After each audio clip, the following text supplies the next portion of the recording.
दशाह राजाची कथा. फार पूर्वी मथुरा नगरीत परमपवित्र यादव वंशातील दशाह नावाचा राजा राज्य करीत होता. तो उदार व सुलक्षणी होता. सर्व राजे त्याचे स्वामित्व मान्य करीत, त्याला कारभार देत, त्याला वंदन करीत.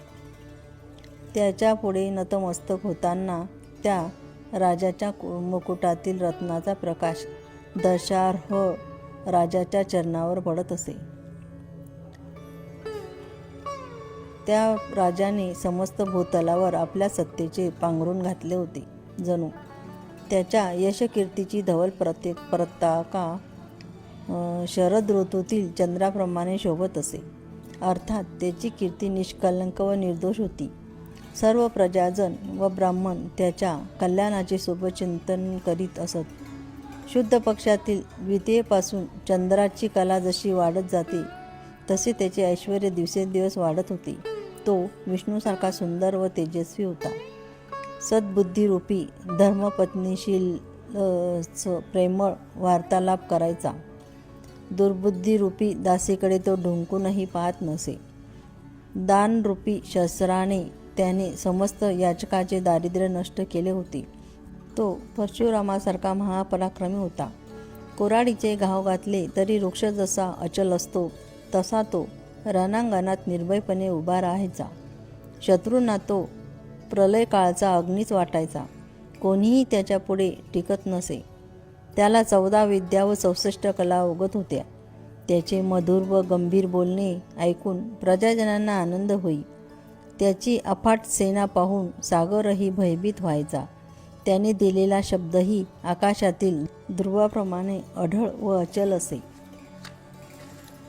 काशीच्या राज्याची रूपवती कन्या कलावती ही दशाह राजाची पत्नी सरस्वतीलाही तिच्या अप्रतिम सौंदर्याचे वर्णन करायला आवडायचे. कलावती ही लावण्यरूपी सागरावरची एक लाटच होती. जणू तिचे डोळे हरणासारखे होते. ओठ प्रभावतीच्या सूर्यबिंबासमान लाल होते. ती मृदू भाषण करणारी होती. तिचा स्वर कोकिळ पक्षाप्रमाणे मधुर होता.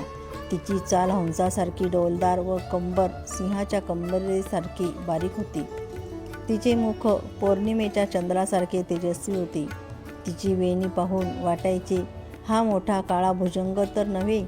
तिच्या सौंदर्यामुळे तिने धारण केलेल्या अलंकारांनाच शोभा यायची. तिचे दात हिऱ्यासारखे झळकायचे. त्यामुळे ती बोलू लागली की भोवतालची मंद प्रकाश पडे. ती सर्व कलांमध्ये निपुण होती. त्यामुळे तिचे कलावती असे नाव सार्थ होते.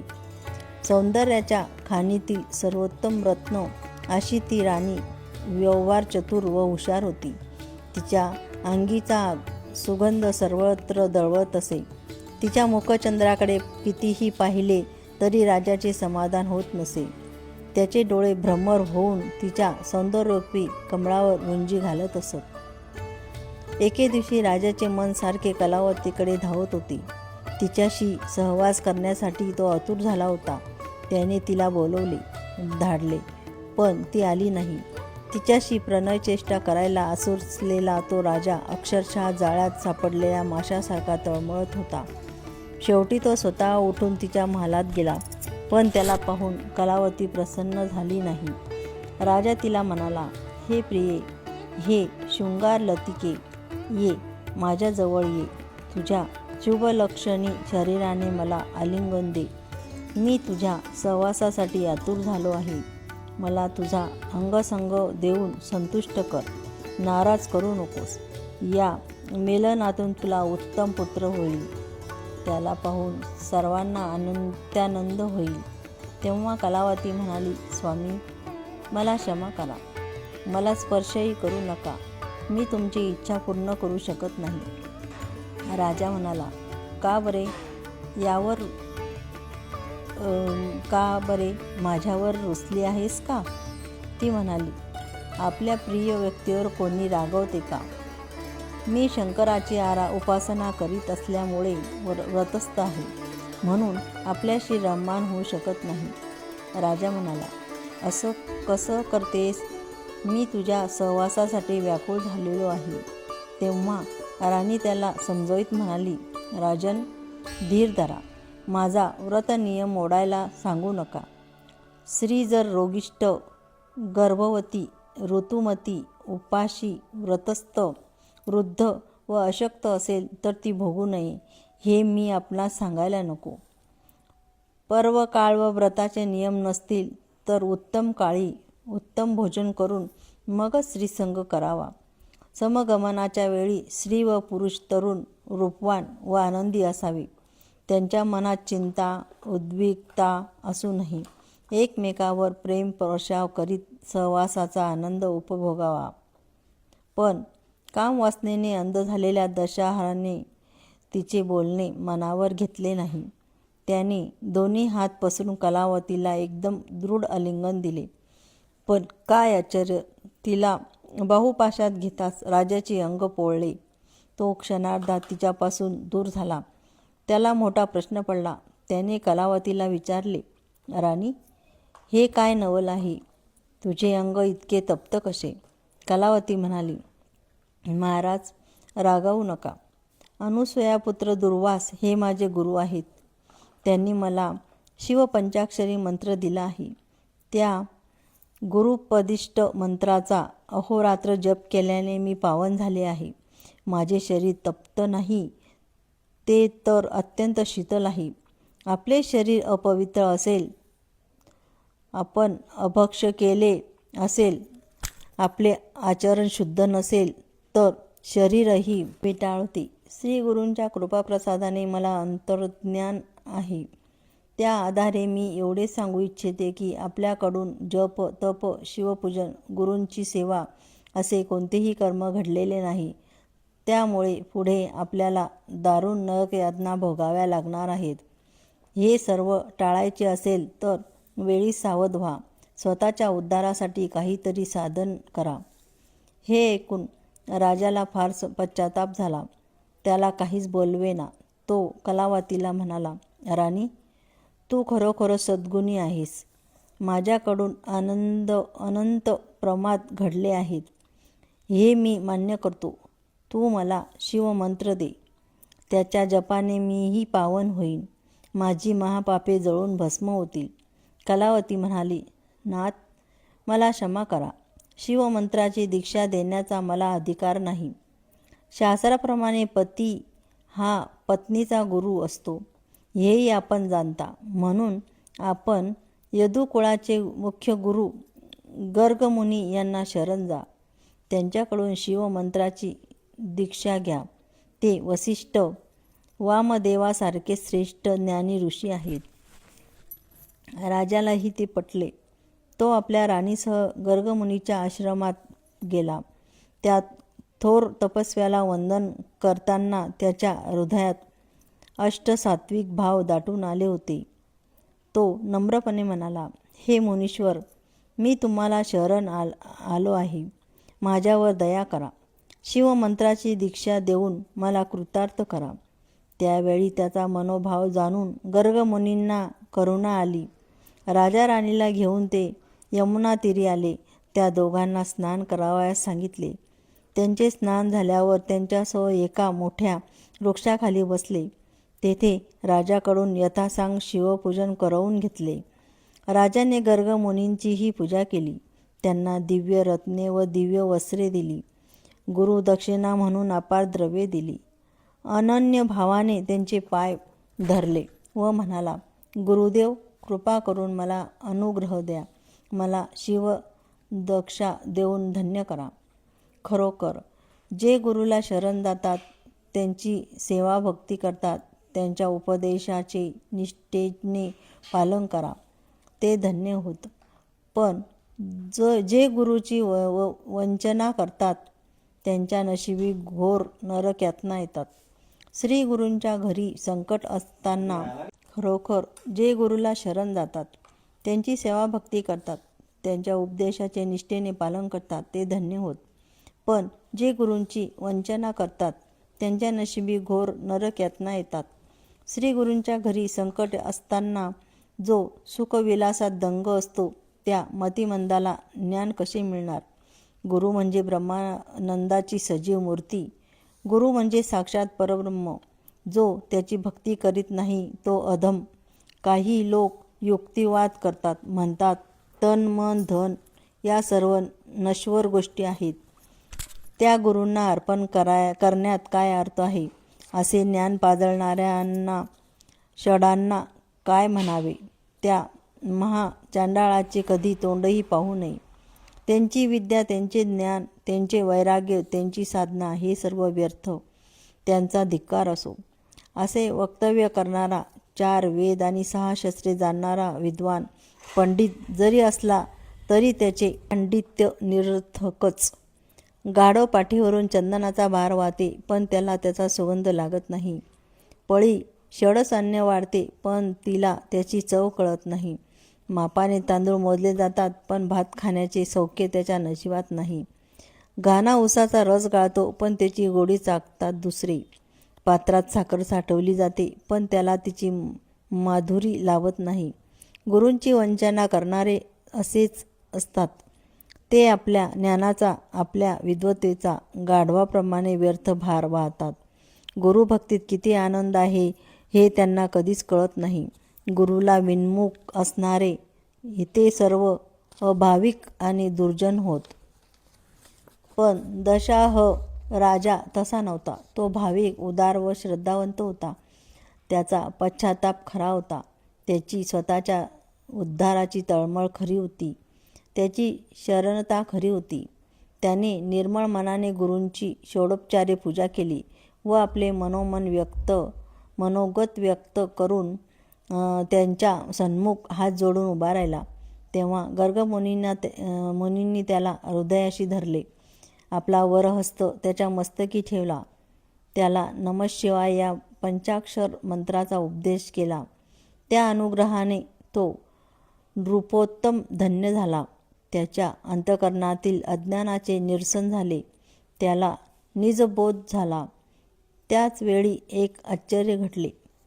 अत्यंत अद्भुत अशा या महामंत्राचे सामर्थ्य तर पहा. गुरुमुखातून शिवनाम श्रवण करतात त्याची धग असह्य होऊन राजाच्या शरीरातील असंख्य पापे कावळ्याच्या रूपाने त्याच्या देहातून बाहेर तरफडत पडली. त्यापैकी कित्येक कावळ्यांचे पंख जळून गेले होते, तर कित्येक कावळे बाहेर पडता पडता भस्मसात झाले होते. किंचित अग्नी पडताच शुष्क काटेरी झाडाचे वन जसे जळून जाते, तसे शिवमंत्राच्या प्रभावाने त्या राजाच्या शरीरातील सर्व पापे काकरूपाने जळून गेली. ते दृश्य राजा आश्चर्याने पाहत होता. ते कावळे निघून जाताच आपला देह देवासारखा दिव्य झाला आहे हे त्याच्या लक्षात आले.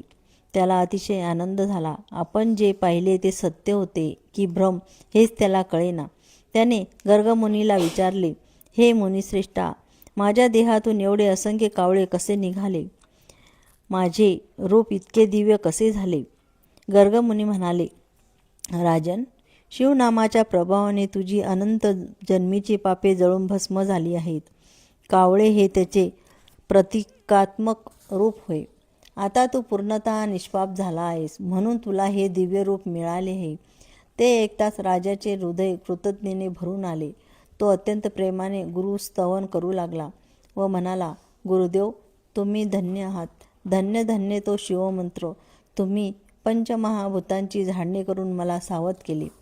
अन्नमय, प्राणमय, मनोमन आणि विज्ञानमय या 4 देहाचे निरसन करून मला पावन केलेस. 25 तत्वांचा मेळ असलेले हे शरीर व त्याच्या क्रमप्राप्त झाले. असे जन्म मरण व दृष्टचक्रातून मी अनंत काळ सापडलो होतो. मला क्रोधरूपी महिषासूर ग्रस्त असायचा. कामरूपी वेताळ मला घुसळून काढायचा. अशा या इच्छा, तृष्णा, कल्पना, भ्रांती, विस्मृती, वासना अशा नानाविध यक्षिणी व जखिनी यांची विटंबना करायच्या. हा सगळा मायेचा पसारा, त्याचे तुम्ही क्षणार्धात निरसन केले. तुम्ही किती दयाळू आहात. पंचाक्षरी मंत्र किती श्रेष्ठ आहे याचा उपदेश करून तुम्ही मला उपकृत केलेत. त्या मंत्रप्रभावाने मला सहस्र जन्माचे ज्ञान झाले. मी केलेली सर्व पापे काकृपाने जळून गेली. तेही मी प्रत्यक्ष पाहिले की प्रत्येक जन्मात मी अनेक दृष्टकृत्ये केली आहेत. कधी सुवर्ण चोरले, कधी भक्ष्य केले, कधी दारू प्यालो, कधी परस्त्रीशी संबंध ठेवले, तर कधी गुरुनिंदेसारखे महापाप केले. गोहत्या, ब्रह्महत्या, स्त्रीहत्या, गुरुहत्या, अधर्माचरण, ब्राह्मणांचा छळ, परनिंदा, पशुहिंसा, आरोग्य, स्त्रियांशी गमन, तर कधी धर्माचा लोप केला. का हे दुष्कर्म? मी मित्रांचा द्रोह केला, गुरुचा विश्वास इतकेच नव्हे तर वेदांचाही द्रोह केला. मी मंदिरे पाडली, कोणाला छळून त्याचा वंशनाश केला. अन्नदान करताना दृष्टव्याने पंक्तिभेद केला. अधिक काय सांगू? मी शिव आणि विष्णू यामध्येही भेद मानला. मी दुसऱ्यांचे ज्ञान माझे म्हणून सांगितले. ग्रंथाची चोरी केली, पक्षांना ठार मारले, पाखंड मते मांडून मिथ्यावाद घातला. मी तू असा सतत भेदभाव केला. भ्रष्ट अशा साधनमार्गाचा पुरस्कार केला. मी श्रीलंपट होतो, दुराचारी होतो. मी उपकारकर्त्यांशी कृतज्ञपणा केला, दुसऱ्यांचे द्रव्य हरण केले. मी भ्रष्ट कर्माचे आचरण केले, तीर्थाची निंदा केली. स्वतःच्या स्वार्थासाठी गुरुचा छळ केला, मातापित्यांची हत्या केली, दुबळ्यांना मारले, सज्जनांना त्रास दिला, उभी पिके जाळली, गोत्रातील लोकांचा वध केला, प्रत्यक्ष बहिणीला जीवे मारले, सर्वांशी दृष्टपणा केला, कन्या, गायी, घोडे, रस यांचा विक्रय केला, गावेच्या गावे जाळली, भ्रूणहत्या केल्या, अनेकदा आत्मघातही केला. गुरुदेव, ही माझी जन्मजन्मीची महापापे होत. शूद्र पापांची तर गणतीच नाही. काहीतरी पुण्य गाठीशी होते म्हणून हा नरदेह लागला, राज्यपद मिळाले, गुरु प्रताप प्रत्यक्ष अनुभवला, सर्व पापातून मुक्त झालो, देह शुद्ध झाला, पण मन शुद्ध झाले, माझा उद्धार झाला. मी श्री गुरूंच्या प्रसादाने भवसागर तरलो. अशा प्रकारे दशाह राजाने गर्ग मुनींची अपार स्तुती केली. त्यांचा निरोप घेऊन तो मथुरेस आला. राणी कलावती खरोखरच चतुर होती. तिने राजाचा उद्धार केला. नंतरच्या काळात तो राजा गुरुपदिष्ट पंचाक्षर मंत्राचा नित्य जप करू लागला.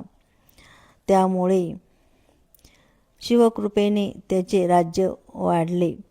तेथे कधीही दुष्काळ पडला नाही. धनधान्याची संपन्नता झाली. वैधव्य, अपमृत्यू, रोगराई या गोष्टी हद्दपार झाल्या. लोक सुखी झाले. त्यानंतर कलावतीला आलिंगन देताना त्या राजाला कधीही दाहकता जाणवली नाही. त्याने लोकांना शिवभक्तीला लावले, शिव उपासनेसाठी प्रोत्साहित केले. देशामध्ये घरोघरी शिवपूजन, शिवकीर्तन, रुद्र अभिषेक व ब्राह्मण भोजने होऊ लागली. अशा प्रकारे त्या राजाने बहुत काळ सुखाने राज्य प्राप्त केले, प्रजेला आनंद ठेवले. दशाह राजांचे हे आख्यान जे लिहितील, ऐकतील, वाचतील, या ग्रंथाचे संरक्षण करतील, त्यांच्या पठणाला प्रोत्साहन देतील, त्याचा प्रपंच सुखाचा होईल. त्यांना कसलीही कमतरता भासणार नाही. श्री शंकर स्वतः त्याचे रक्षण करतील. जे लोक शिव महात्म्य वर्णन करतील ते धन्य होत. या पुढील कथा अमृतापेक्षा गोड आणि सुरस आहे. चतुर, पंडित, प्रेमळ, गुरुभक्त व ज्ञानी जन ती श्रवण करोत. पूर्ण ब्रह्मानंद स्वरूप असा तो शूलपाणी श्रीधर कवीच्या मुखाने स्वतः ही कथा वदवून घेत आहे, यात संशय नाही. श्रीधराला वरदान देणाऱ्या पांडुरंगानेही आपल्या मस्तकी शिवलिंग धारण केले आहे. ब्रह्मानंद हा परिपूर्ण व अभंग असतो. त्याचा कधीही बेरंग होत नाही. स्कंद पुराणातील ब्रह्मोत्तर खंडात असलेला शिवलीला अमृत हा कथाभाग सज्जनाने नेहमी श्रवण पठन करावा ही विनम्र प्रार्थना आहे. अध्याय पहिला समाप्त. श्री साम सदाशिव पर्णमस्तु. ओम नमः शिवाय.